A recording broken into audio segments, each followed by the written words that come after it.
Welcome to tea shorts. ద్రవ్యోల్బణాన్ని అంచనా వేసే పద్ధతుల్లో మరొకటి ఆహార ద్రవ్యోల్బణం, food inflation index. Inflation index ఆహార ద్రవ్యోల్బణ సూచి. ఆహార ద్రవ్యోల్బణ సూచీలో మెయిన్గా ఈ సూచీని 2009 సంవత్సరం నుండి ఉపయోగిస్తున్నారు. 2009 సంవత్సరం నుండి ఉపయోగిస్తున్నారంటే ఈ సూచీలో ప్రాథమిక వస్తువుల జాబితాలో ఆహార వస్తువులు తీసుకుంటారు. అంటే ప్రాథమిక వస్తువుల జాబితాలో ఆహార వస్తువులు తీసుకొని 14.34% భారితమిస్తారు. 14.34% భారితమిస్తారు. తయారీ వస్తువుల జాబితాలో ఆహార ఉత్పత్తులకు ఇక్కడ 9.97% ఇస్తారు. అంటే ఇక్కడ ఆహార ఉత్పత్తులు తీసుకుంటారు. ఆహార ఉత్పత్తులకు తేడా ఏంటి అంటే ప్రాథమిక వస్తువుల జాబితాలో ఆహార వస్తువులు, తయారీ వస్తువుల జాబితాలో ఆహార ఉత్పత్తులు. అంటే ఫుడ్ ప్రోడక్ట్స్ అని ఇక్కడ రెండు తీసుకుంటారు. ఫుడ్ ఆర్టికల్కి, ఫుడ్ ప్రోడక్ట్కి, ఆహార వస్తువులకు, ఆహార ఉత్పత్తులకు మనం తేడా చూస్తే పాలు కానీ, పెరుగు కానీ, వెన్న కానీ, జున్ను కానీ, నెయ్యి కానీ, పండ్లు కానీ, కూరగాయలు కానీ, తేనె కానీ ఇలాంటి వస్తువులను, మటను, చికెను, ఎగ్స్ ఇలాంటి వస్తువులను ఆహార వస్తువులు అంటారు. ప్రాసెస్ చేయబడిన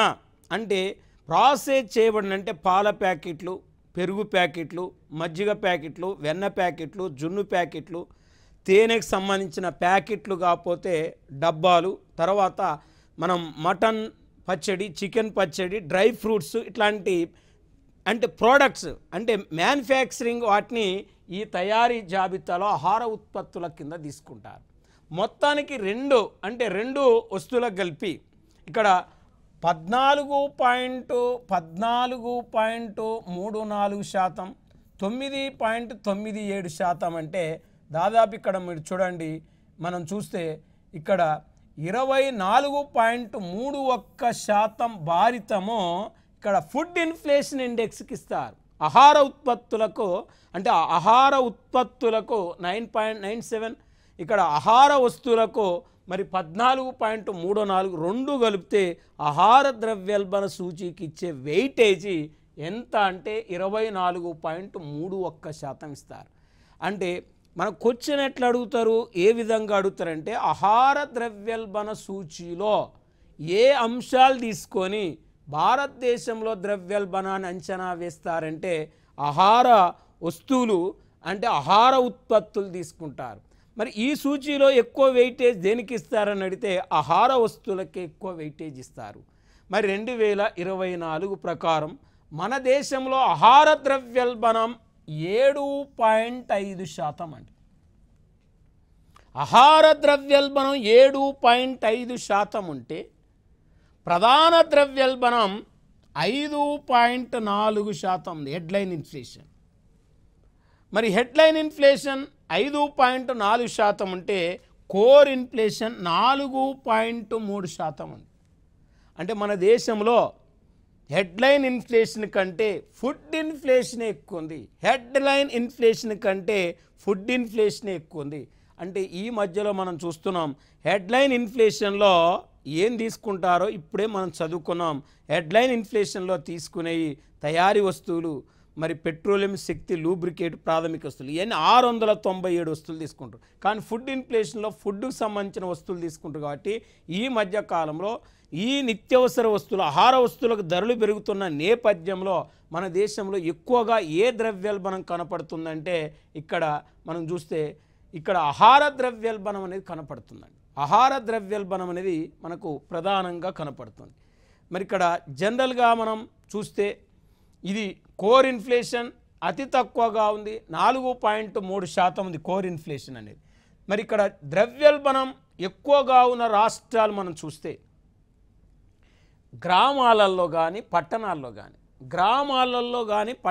కానీ ద్రవ్యోల్బణం ఎక్కువ ఉన్న రాష్ట్రాలు చూస్తే మనకు ఇక్కడ మేజర్గా పట్టణాల్లో ద్రవ్యోల్బణం అనేది మణిపూర్ స్టేట్లో 5.9% ఎక్కువ ఉందండి ఇక్కడ. అదే హర్యానాలో 5.6% ఎక్కువ ఉంది పట్టణంలో. అదే గ్రామాల్లో ద్రవ్యోల్బణం మనం చూస్తే మణిపూర్ 12.02%, మిజోరాం స్టేట్లో 8.4%, హర్యానా స్టేట్లో 7.8% ఉంది. అంటే గ్రామీణ ప్రాంతంలో ద్రవ్యోల్బణం ఎక్కువ రాష్ట్రాలు ఏందన్నాడు అనుకోండి, మణిపూర్, మిజోరాం, హర్యానా. మణిపూర్, మిజోరాం, హర్యానా గుర్తుపెట్టుకోవాలి. పట్టణ ప్రాంతంలో ద్రవ్యోల్బణం ఎక్కువ రాష్ట్రం ఏంటంటే మణిపూర్, హర్యానా స్టేట్ గుర్తుపెట్టుకోవాలి. మణిపూర్, హర్యానా స్టేట్ గుర్తుపెట్టుకోవాలి. ఇక్కడ నెక్స్ట్ మరి ద్రవ్యోల్బణం ఎక్కువగా ఉన్న దేశాలు మనం తీసుకుంటే 2024 ప్రకారం ఇక్కడ అర్జెంటీనా దేశంలో హైయెస్ట్ ఇన్ఫ్లేషన్ ఉంది. 271.5% ఇన్ఫ్లేషన్ అర్జెంటీనా దేశంలో మనకు ప్రధానంగా కనపడుతుంది. అంటే 271% అంటే చూడండి, మన దేశంలో 5% ద్రవ్యోల్బణం ఉంటే అర్జెంటీనాలో 271.5% ఉంటే సౌత్ సూడాన్లో 146.6% ద్రవ్యోల్బణం ఉంది. మరి ఇక్కడ వెనిజుల్లాలో ఉన్న ద్రవ్యోల్బణం 51.4% ఉంది. వెనిజుల్లాలో కేవలం 51.4% ఉంది. అంటే అర్జెంటీనా, సౌత్ సూడాన్, వెనిజుల్లా దేశంలో ఇక్కడ ద్రవ్యోల్బణం అనేది ఎక్కువగా కనపడుతుంది. మరి ఎక్కువగా మనకు ప్రధానంగా కనపడుతుంది.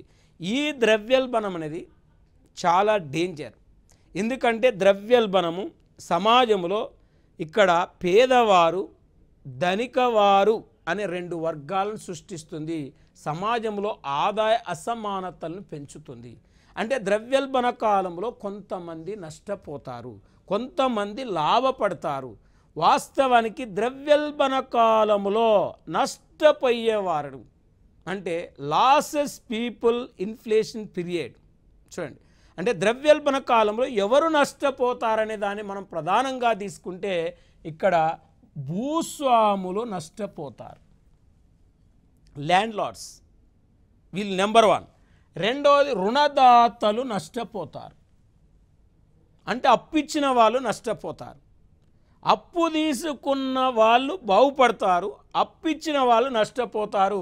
అంటే చూడండి, ద్రవ్యోల్బణ కాలం దినసరి శ్రామికులు, రోజువారీ శ్రామికులు. అంటే రోజువారీ శ్రామికులు ధరలు పెరిగినప్పుడల్లా వీళ్ళ యొక్క రోజువారీ వేతనాలు పెరగవు. కాబట్టి ఇక్కడ దినసరి శ్రామికులు ఎక్కువగా నష్టపోయే ప్రమాదం ఉంది. ఎక్కువగా ద్రవ్యోల్బణ కాలంలో నష్టపోయేది ఎవరంటే రోజువారీ శ్రామికులు, దినసరి శ్రామికులు. మరి ఈ రోజువారీ శ్రామికులు, దినసరి శ్రామికులు అంటే మనం చూస్తుంటాం. ఇక ఉద్యోగులు, ఏ ఉద్యోగులు ఎక్కువ నష్టపోతారంటే ప్రభుత్వ ఉద్యోగులు ఎక్కువగా నష్టపోతారు.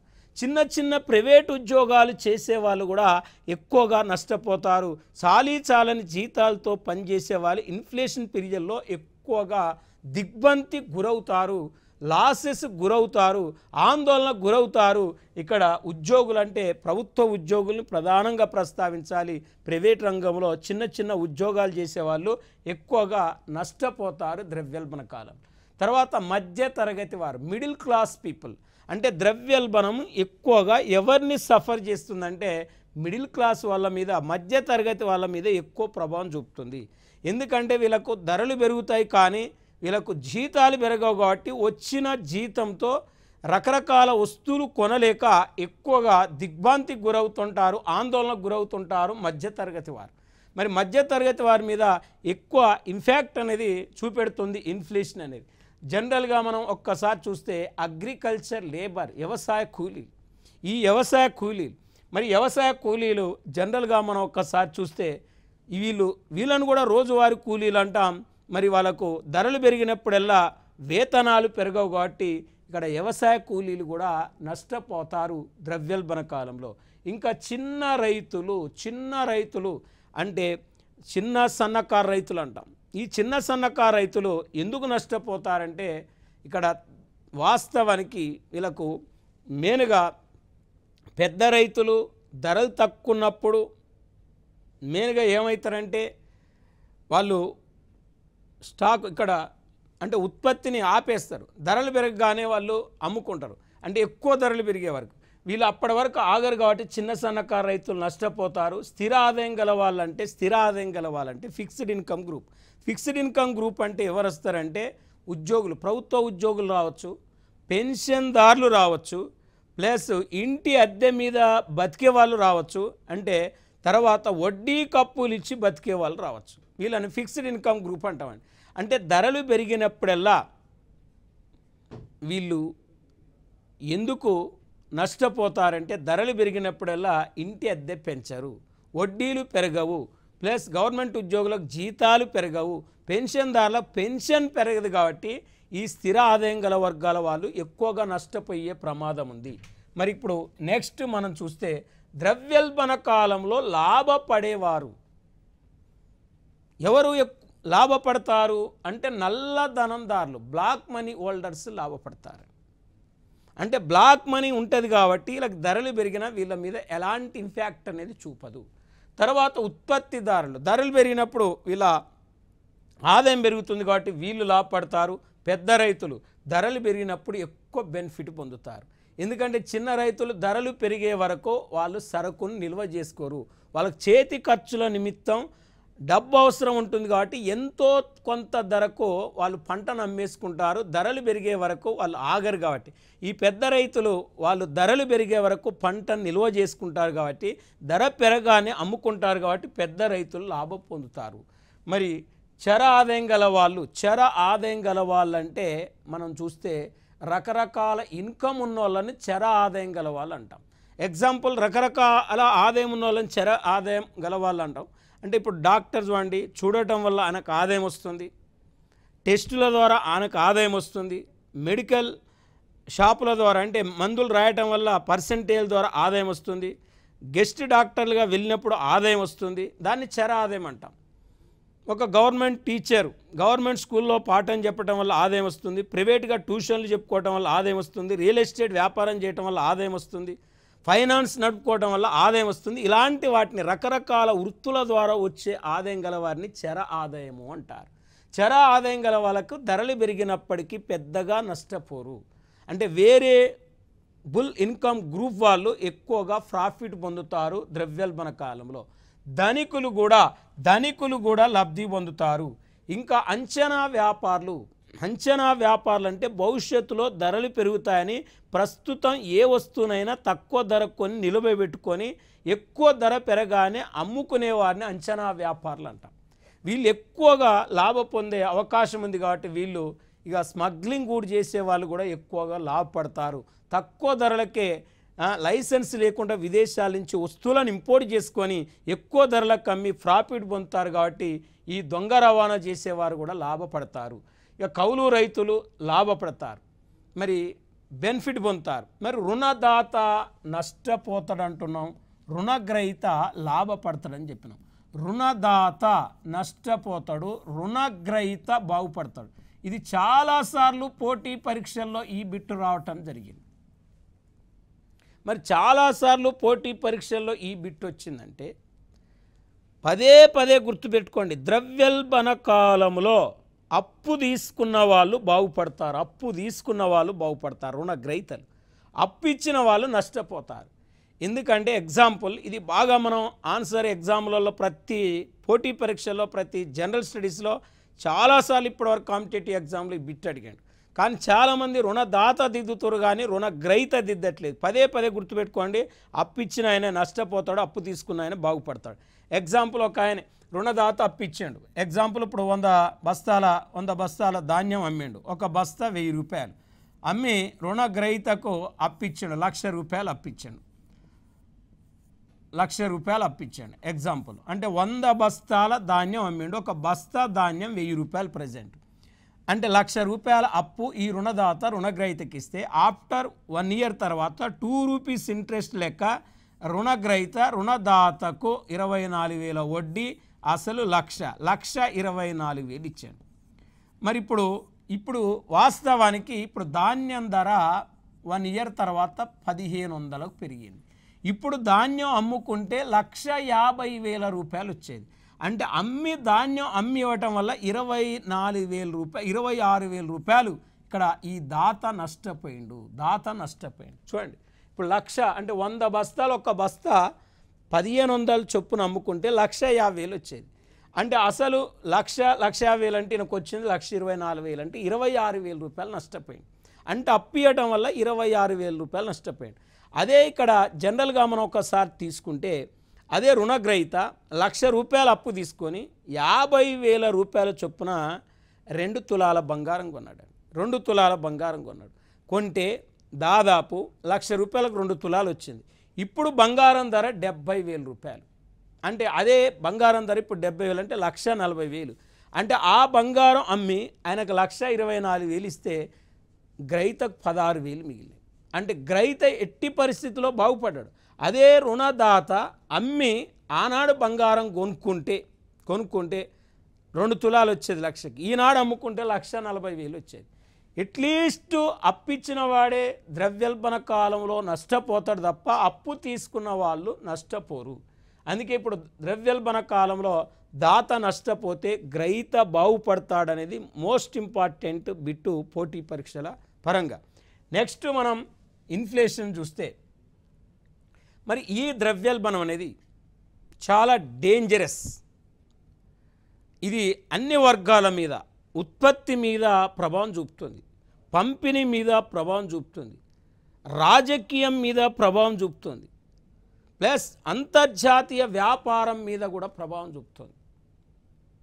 అంటే ఏ ఒక్క వర్గాన్ని వదిలిపెట్టకుండా అన్ని వర్గాల పీపుల్ని దాదాపు సఫర్ చేస్తుంది. కాబట్టి ఈ ద్రవ్యోల్బణాన్ని నియంత్రించవలసిన బాధ్యత ఎవరి మీద ఉందంటే మెయిన్గా కేంద్ర ప్రభుత్వం మీద ఉంది, రిజర్వ్ బ్యాంక్ ఆఫ్ ఇండియా మీద ఉంది. అంటే రిజర్వ్ బ్యాంక్ ఆఫ్ ఇండియా కేంద్ర ప్రభుత్వం.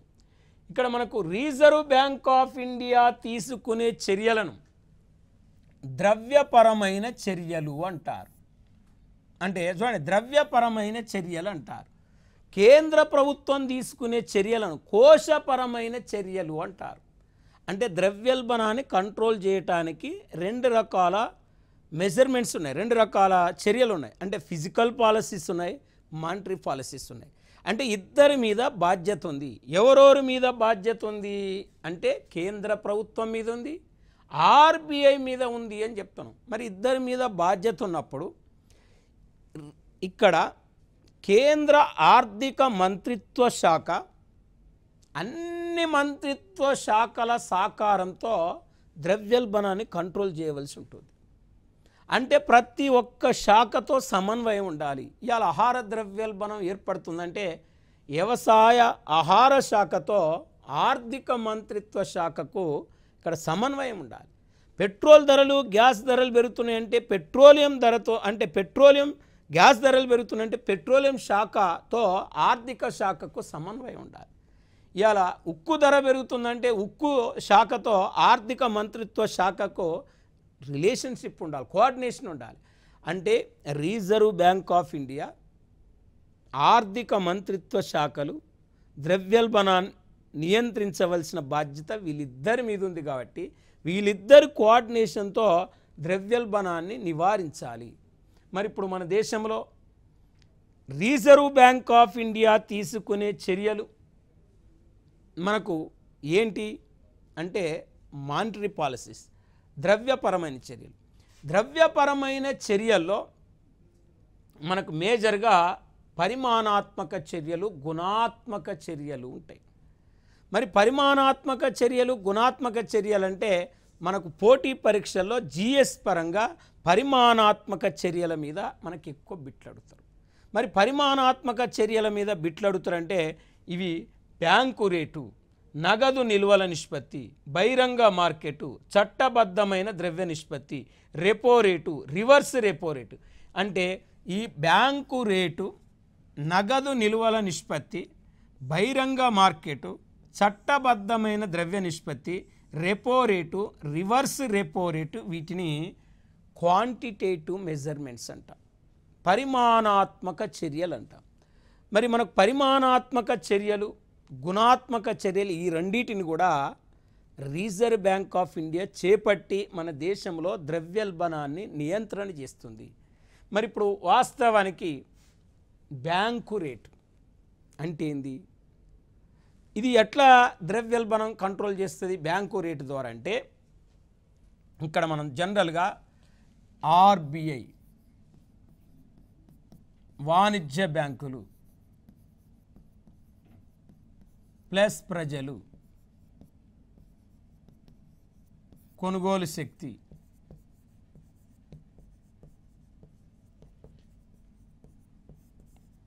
ధరలు ఇలా ఉంటుంది. అంటే బ్యాంకు రేట్ అనే కాన్సెప్ట్ మనకు తెలవాలి. బ్యాంకు రేట్ అనే కాన్సెప్ట్ మనకు తెలవాలంటే బ్యాంకు రేట్ అంటే రిజర్వ్ బ్యాంకు నుండి వాణిజ్య బ్యాంకులు అప్పు తీసుకున్నందుకు చెల్లించే వడ్డీ రేటును బ్యాంకు రేట్ అంటాం. అంటే రిజర్వ్ బ్యాంకు నుండి వాణిజ్య బ్యాంకులు అప్పు తీసుకున్నందుకు వాణిజ్య బ్యాంకులు ఆర్బీఐకి చెల్లించే వడ్డీ రేటే బ్యాంకు రేట్. రిజర్వ్ బ్యాంకు నుండి వాణిజ్య బ్యాంకులు అప్పు తీసుకుంటే అంటున్నాం, తీసుకున్నందుకు వాణిజ్య బ్యాంకులు రిజర్వ్ బ్యాంకు చెల్లించే వడ్డీ రేటు బ్యాంకు రేటు అని చెప్తున్నాం. కాబట్టి ఇప్పుడు ద్రవ్యోల్బణం ఎకానమీలో ఉంది కాబట్టి, ద్రవ్యోల్బణం అంటే ధరలు పెరగటాన్ని ద్రవ్యోల్బణం ఉన్నాం కాబట్టి, ఈ ధరల పెరుగుదలను అరికట్టాలంటే రిజర్వ్ బ్యాంకు బ్యాంకు రేటును పెంచాలి ద్రవ్యోల్బణ కాలంలో. ఒక్కటే సింపుల్గా ద్రవ్యోల్బణ కాలంలో ఆర్బీఐ బ్యాంకు రేటును పెంచుతుంది, తగ్గిస్తుంది, స్థిరంగా ఉంచుతుంది. ఏది కాదంటే వాస్తవానికి పెంచాలి. అంటే రిజర్వ్ బ్యాంకు ద్రవ్యోల్బణ కాలంలో బ్యాంకు రేటును పెంచినప్పుడు ఈ రిజర్వ్ బ్యాంకు నుండి వాణిజ్య బ్యాంకులు తీసుకునే రుణాలు తగ్గిపోతాయి. వాణిజ్య బ్యాంకులు తీసుకునే అప్పులు తగ్గిపోయినప్పుడు వాణిజ్య బ్యాంకులు ప్రజలకు ఇచ్చే రుణాలు తగ్గిపోతాయి. ప్రజలకు ఇచ్చే రుణాలు తగ్గిపోయినప్పుడు ప్రజల్లో కొనుగోలు శక్తి తగ్గిపోతుంది. ప్రజల్లో కొనుగోలు శక్తి తగ్గిపోతుంది. కొనుగోలు శక్తి తగ్గినప్పుడు ఎకానమీలో ధరలు తగ్గిపోతాయి. ఆ విధంగా బ్యాంకు రేటును రిజర్వ్ బ్యాంక్ ఆఫ్ ఇండియా ద్రవ్యోల్బణ కాలంలో పెంచుతుంది. మరి ఇది ఒకటి. నగదు నిలువల నిష్పత్తి అంటే నగదు నిలువల నిష్పత్తి అంటే CRR cash reserve ratio. CRR cash reserve ratio అని దేన్ని అంటామంటే వాణిజ్య బ్యాంకులు సేకరించిన డిపాజిట్లలో కొంత శాతం డిపాజిట్లు ఆర్బీఐ దగ్గర తాకడి పెట్టడాన్ని నగదు నిలువల నిష్పత్తి అంటారు. మరొకసారి జాగ్రత్తగా చూడండి. వాణిజ్య బ్యాంకులు సేకరించిన డిపాజిట్లో కొంత శాతం డిపాజిట్ ఆర్బీఐ దగ్గర పెట్టడాన్ని నగదు నిలువల నిష్పత్తి అంటారు. ఇప్పుడు ఎకానమీలో ద్రవ్యోల్బణం ఉంది. ఈ ద్రవ్యోల్బణాన్ని అరికట్టడానికి రిజర్వ్ బ్యాంక్ ఆఫ్ ఇండియా ఏం చేస్తుందంటే సిఆర్ఆర్ను పెంచుతుంది. ఈ సిఆర్ఆర్ను పెంచినప్పుడు ఈ వాణిజ్య బ్యాంకులు సేకరించిన డిపాజిట్ ఆర్బీఐ దగ్గర ఎక్కువ తాకడి పెట్టాలి. ఎక్కువ తాకడి పెట్టినప్పుడు ఆర్బీఐ వాణిజ్య బ్యాంక్ అంటే ఎక్కువ తాకడి పెట్టినప్పుడు వీటి దగ్గర ఉండే డిపాజిట్లు తగ్గిపోతాయి. వీటి దగ్గర ఉండే డిపాజిట్లు తగ్గిపోయినప్పుడు ప్రజలకు ఇచ్చే రుణం తగ్గిపోద్ది. ప్రజలకు ఇచ్చే రుణం తగ్గిపోయినప్పుడు ప్రజల్లో కొనుగోలు శక్తి తగ్గిపోద్ది. ప్రజల్లో కొనుగోలు శక్తి తగ్గిపోయినప్పుడు ధరలు తగ్గిపోతాయి. చూడండి, ధరలు తగ్గిపోతాయి. మరి ఈ విధంగా ద్రవ్యోల్బణ కాలంలో ఏం చేస్తుందంటే సిఆర్ఆర్ను ఆర్బీఐ పెంచుతుంది. బహిరంగ మార్కెట్, ఓపెన్ మార్కెట్ అంటాం. అంటే కేంద్ర ప్రభుత్వం తరఫున రిజర్వ్ బ్యాంక్ ఆఫ్ ఇండియా మార్కెట్లో ప్రభుత్వ సెక్యూరిటీలను కొనటాన్ని అమ్మటాన్ని బహిరంగ మార్కెట్ అంటాం. కేంద్ర ప్రభుత్వ సెక్యూరిటీలను మార్కెట్లో అమ్మటాన్ని కొనటాన్ని బహిరంగ మార్కెట్ అంటామండి. అంటే కేంద్ర ప్రభుత్వం దగ్గర డబ్బులు లేనప్పుడు కేంద్ర ప్రభుత్వం తమ యొక్క ద్రవ్య అవసరాలు తీర్చుకోవడం కోసం ప్రభుత్వ సెక్యూరిటీలను ముద్రించి ఆర్బీఐకి ఇస్తే ఆర్బీఐ ద్రవ్య మార్కెట్లో అమ్ముతుంది. అమ్మి కేంద్ర ప్రభుత్వ అవసరాలు తీరుస్తుంది. ఇప్పుడు ఎకానమీలో ఇన్ఫ్లేషన్ ఉంది కాబట్టి, ఎకానమీలో ద్రవ్యోల్బణం ఉంది కాబట్టి మెయిన్గా ఈ ఇన్ఫ్లేషన్ కంట్రోల్ చేయడానికి, ఈ ద్రవ్యోల్బణాన్ని అరికట్టడానికి ఏం చేస్తుందంటే ప్రభుత్వం ఏం చేస్తుందంటే ఈ బహిరంగ మార్కెట్లో రిజర్వ్ బ్యాంక్ ఆఫ్ ఇండియా ప్రభుత్వ సెక్యూరిటీలను ప్రజలకు అమ్మాలి లేకపోతే బ్యాంకులకు అమ్మాలి. అమ్మినప్పుడు ప్రజలు కొనుక్కుంటారు, అప్పుడు ప్రజల దగ్గర డబ్బు ఉండదు, అప్పుడు కొనుగోలు శక్తి తగ్గిపోతుంది. లేకపోతే ఆర్బీఐ ప్రభుత్వ సెక్యూరిటీలు వాణిజ్య బ్యాంకులకు అమ్మినప్పుడు వాణిజ్య బ్యాంకులు ఈ సెక్యూరిటీలు కొనుక్కోవడం వల్ల వాణిజ్య బ్యాంకుల దగ్గర డబ్బు లేకపోవడం వల్ల ప్రజలకు ఇచ్చే రుణాలు తగ్గిపోయి ప్రజల కొనుగోలు శక్తి పోయి కొనుగోలు శక్తి తగ్గి ధరలు తగ్గిపోతాయి. అంటే వాస్తవానికి ద్రవ్యోల్బణ కాలంలో ప్రభుత్వ సెక్యూరిటీలను అమ్మాలి. తర్వాత మనం చట్టబద్ధమైన ద్రవ్య నిష్పత్తి అంటే 1949 బ్యాంకింగ్ రెగ్యులేషన్ చట్టం సెక్షన్ 24 ప్రకారం వాణిజ్య బ్యాంకులు సేకరించిన డిపాజిట్లో కొంత శాతం డిపాజిట్ వాణిజ్య బ్యాంకులు తమ దగ్గర ఉంచుకోవటాన్ని ఇక్కడ స్టాట్యుటరీ లిక్విడిటీ రేషియో ఎస్ఎల్ఆర్ అంటారు. అంటే వాణిజ్య బ్యాంకులు సేకరించిన డిపాజిట్లో కొంత శాతం డిపాజిట్ వాణిజ్య బ్యాంకులు తమ దగ్గర ఉంచుకోవడాన్ని ఎస్ఎల్ఆర్ అంటారు. ఆ ఎస్ఎల్ఆర్ని నిర్ణయించే అధికారం కూడా రిజర్వ్ బ్యాంక్ ఆఫ్ ఇండియాకు ఉంది. మరి ఇప్పుడు ద్రవ్యోల్బణం ఉంది కాబట్టి కాలంలో ఈ ధరల పెరుగుదలను అరికట్టడానికి ఎస్ఎల్ఆర్ను ఆర్బీఐ పెంచుతుంది. ఎస్ఎల్ఆర్ను ఆర్బీఐ పెంచినప్పుడు వాణిజ్య బ్యాంకులు తమ దగ్గర ఎక్కువ డిపాజిట్లు పెట్టుకోవాలి. ఎక్కువ డిపాజిట్లు పెట్టుకున్నప్పుడు ప్రజలకు ఇచ్చే రుణాలు తగ్గిపోయి కొనుగోలు శక్తి తగ్గి ధరలు తగ్గిపోతాయి ఎకానమీలో. మరి ఇది ఒకటి. ఈ ఎస్ఎల్ఆర్ను 1962లో ఎస్ఎల్ఆర్ను ప్రవేశపెడితే ఇక్కడ సిఆర్ఆర్ను 1956లో ఆర్బీఐ ప్రవేశపెట్టింది. మరి రెపో రేటు దీన్ని 1992లో ప్రవేశపెట్టింది ఆర్బీఐ. రివర్స్ రెపో రేటు 96లో ప్రవేశపెట్టింది ఆర్బీఐ. రెపో రేట్ అంటే వాణిజ్య బ్యాంకులు 3 నుండి 14 రోజుల కాల వ్యవధికి స్వల్పకాలిక రుణాలు ఆర్బీఐ నుండి తీసుకుంటాయి. తీసుకున్నందుకు వాణిజ్య బ్యాంకులు ఆర్బీఐకి చెల్లించే వడ్డీ రేటును రెపో రేటు అంటారు. అంటే ఇప్పుడు రెపో రేటును ఆర్బీఐ పెంచినప్పుడు ఈ ఆర్బీఐ నుండి వాణిజ్య బ్యాంకులకు వచ్చే రుణాలు తగ్గిపోయి ప్రజలకు రుణశక్తి తగ్గిపోయి కొనుగోలు శక్తి తగ్గి ధరలు తగ్గి ఇక్కడ ద్రవ్యోల్బణం అనేది కంట్రోల్ అవుతుంది. మరి రివర్స్ రెపో రేటును మనం చూస్తే ఇక్కడ వాణిజ్య బ్యాంకులు సేకరించిన మిగులు డిపాజిట్లను రిజర్వ్ బ్యాంకు దగ్గర నిల్వ ఉంచుతాయి. నిల్వ ఉంచినందుకు రిజర్వ్ బ్యాంకు వాణిజ్య బ్యాంకులకు చెల్లించే వడ్డీ రేటుని రివర్స్ రెపో రేట్ అంటాం. లేకపోతే రిజర్వ్ బ్యాంకు వాణిజ్య బ్యాంకుల నుండి అప్పు తీసుకున్నందుకు రిజర్వ్ బ్యాంకు వాణిజ్య బ్యాంకులకు చెల్లించే వడ్డీ రేటును రివర్స్ రెపో రేటు అంటారు. మరి ద్రవ్యోల్బణ కాలంలో రివర్స్ రెపో రేటు పెంచినప్పుడు వాణిజ్య బ్యాంకులు ఆర్బీఐకి ఎక్కువ అప్పు ఇవ్వటం వల్ల అప్పుడు వాణిజ్య బ్యాంకుల దగ్గర డబ్బు తగ్గి అప్పుడు ప్రజలకు ఇచ్చే రుణాలు తగ్గి కొనుగోలు శక్తి తగ్గి ధరలు తగ్గిపోతాయి. దానివల్ల ద్రవ్యోల్బణం కంట్రోల్ అవుతుంది.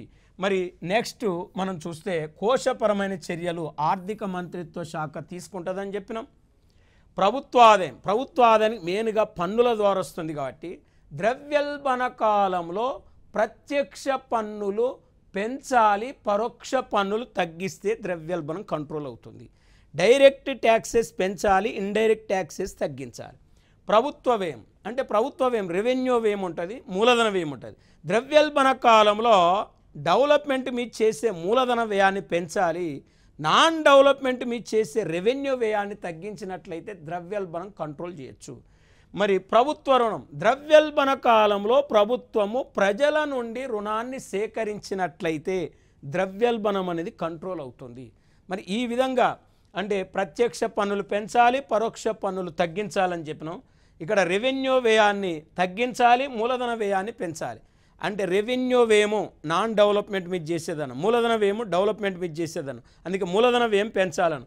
ప్రభుత్వం ద్రవ్యోల్బణ కాలంలో ప్రజల నుండి రుణాలు సేకరించినట్లయితే ప్రభుత్వం ప్రజల నుండి రుణాలు సేకరిస్తే ప్రజల దగ్గర డబ్బు లేకపోవడం వల్ల కొనుగోలు శక్తి తగ్గి ఎకానమీలో ధరలు తగ్గిపోతాయి. నెక్స్ట్ మనం చూస్తే ఇక్కడ 2024 సెప్టెంబర్ 18 నాటికి మన దేశంలో వాస్తవానికి ద్రవ్యోల్బణాన్ని మనం పరిశీలిస్తే బ్యాంకు రేటు 6.75 6.75 ఉంది. రెపో రేటు 6.50 ఉంది. రివర్స్ రెపో రేటు 3.35 ఉంది. సిఆర్ఆర్ 4.5% ఉంటే ఎస్ఎల్ఆర్ 18% ఉంది. 18% ఉంది. Bank rate 6.75, repo rate 6.50, reverse repo rate 3.35, మరి సిఆర్ఆర్ 4.5, ఎస్ఎల్ఆర్ 18%గా ఉంది. ఇది ద్రవ్యోల్బణానికి సంబంధించిన టాపిక్. మనం పూర్తి వివరాలతో ద్రవ్యోల్బణం గురించి నేర్చుకోవటం జరిగింది.